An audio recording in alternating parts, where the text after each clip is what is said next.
किसी ज़माने में रोज़ 2 लाख मुंबईकर्स को खाने का डब्बा डिलीवर करने वाला डब्बा वाला, आज उसका खुद का डब्बा खाली है। लोगों की भूख मिटाने वाले डब्बे वाले की भूख ज़्यादा बड़ी तो नहीं है, लेकिन उसके ऊपर जो संकट आया है, वो संकट उसके लिए बहुत बड़ा है। अब संकट आया है इसके लिए वो रोया नहीं, रुका नहीं, थमा नहीं, वो आज भी चल रहा है, दौड़ रहा है, संघर्ष कर रहा है। उसे पता है कि संकट के उस दौर से उसके दाल रोटी का बैलेंस बिगड़ चुका है, उसके कारोबार का गणित बिगड़ चुका है। फिर भी वो उस गणित को सॉल्व करने की कोशिश कर रहा है, लेकिन उसे वो जवाब नहीं मिल रहा है, उसे वो फॉर्मूला नहीं मिल रहा है। डब्बे वाले की इस बिगड़ती हुई हालात के पीछे बहुत सारे रीजंस हैं, लेकिन उसमें से मेन रीज़न है ऑफ कोर्स लॉकडाउन का। 24 मार्च 2020 को जब देश में पहला लॉकडाउन लगाया गया, तब से डब्बे वालों का लक डाउन हो गया है। हालांकि ये सच है कि लॉकडाउन का असर तो ऑलमोस्ट सारे बिजनेस पर हुआ था, और अब 2-2.5 साल के बाद ऑलमोस्ट बहुत सारे बिजनेस रिकवर भी हो चुके हैं, लेकिन डब्बे वालों का काम और कारोबार आज भी 100% रिकवर नहीं हो पाया है। तो सवाल आता है ऐसा क्यों, और इसका जवाब छुपा है लॉकडाउन उठाने के टाइमिंग में। देश में जैसे ही कोविड का प्रभाव कम होते गया, वैसे सरकार ने सारे सुविधाओं पर लगे रेस्ट्रिक्शंस उठाने का ऐलान किया, लेकिन मुंबई के लोकल ट्रेन्स के रेस्ट्रिक्शंस उठाए गए 15 अगस्त 2021 को, सबसे लेस्ट और सबसे लास्ट। डब्बे वालों की सिस्टम पूरी इफिशिएंटली काम करने के लिए सिर्फ 2 चीज़ों की ज़रूरत होती है। एक, डिब्बे का मालिक काम पर जाना चाहिए, और 2, मुंबई की लोकल ट्रेनें चलती रहनी चाहिए।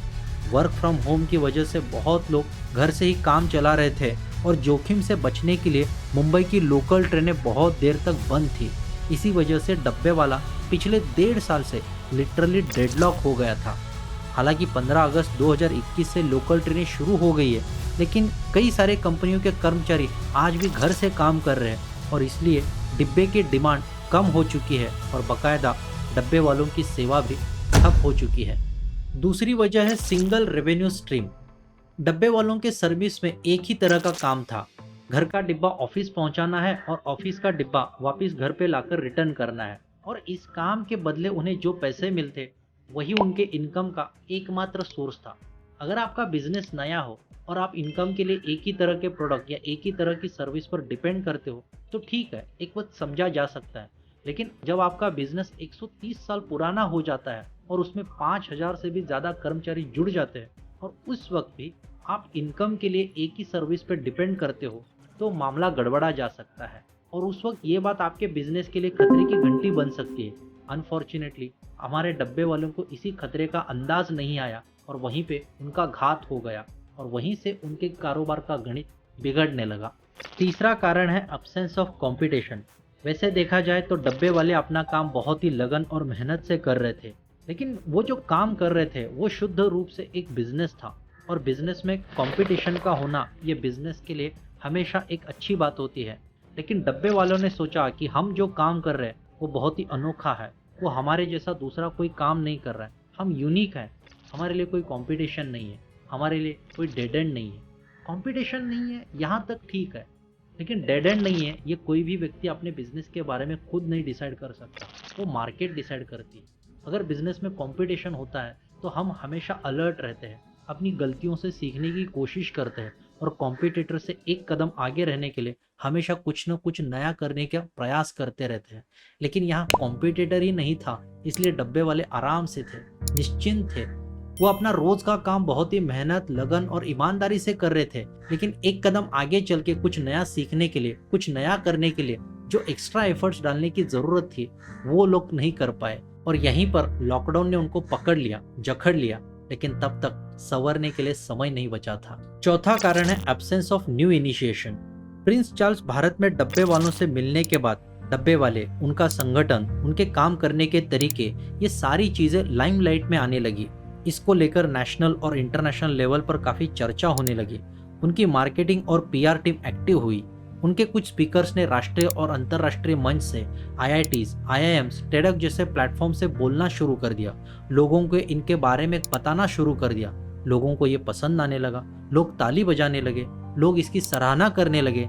लेकिन ये जो सब कुछ हो रहा था वो छत पर, ऊपरी मंजिल पर, टेरेस पर, ग्राउंड लेवल पर कुछ भी बदला नहीं था। एक आम डब्बा वाला जो इनके संगठन की रीढ़ की हड्डी था, उसके लिए इसमें कुछ भी नया नहीं था।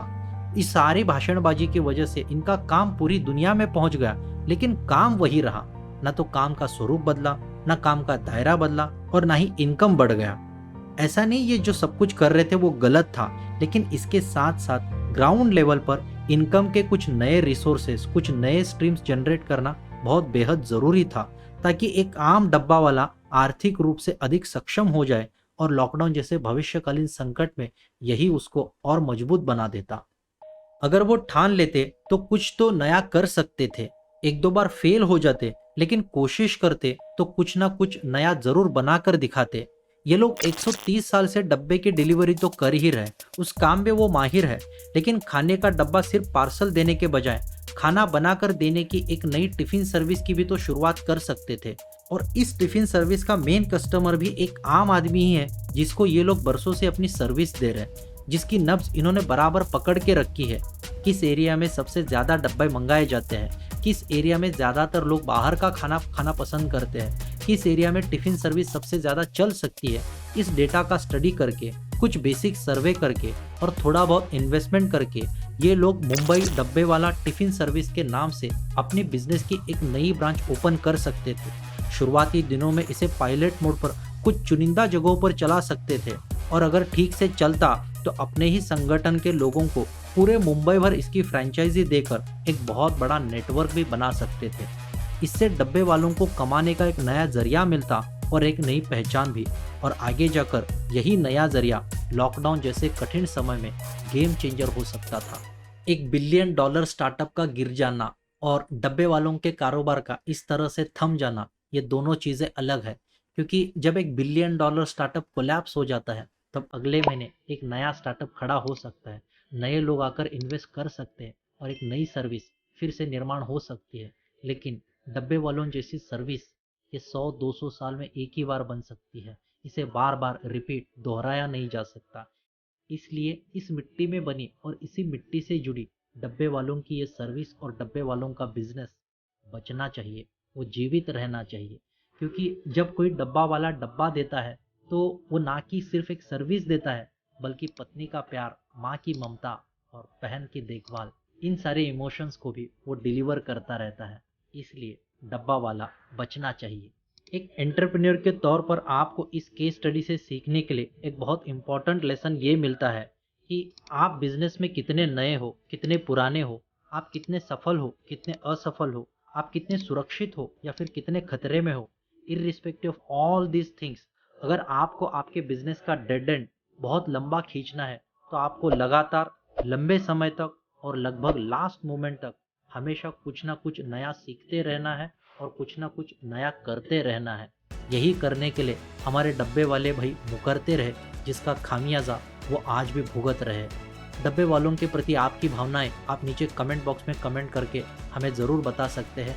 डब्बे वालों की ये कहानी और केस स्टडी आपको कैसी लगी, इसके बारे में भी आप कमेंट करके हमें ज़रूर बताएं। और अगर आपको ये वीडियो पसंद आए तो चैनल को लाइक करके सब्सक्राइब करना ना भूलें, ताकि यूट्यूब बाबा हम पे खुश हो जाए और उनके ज़रिए ये वीडियो ज़्यादा से ज़्यादा पुश हो जाए।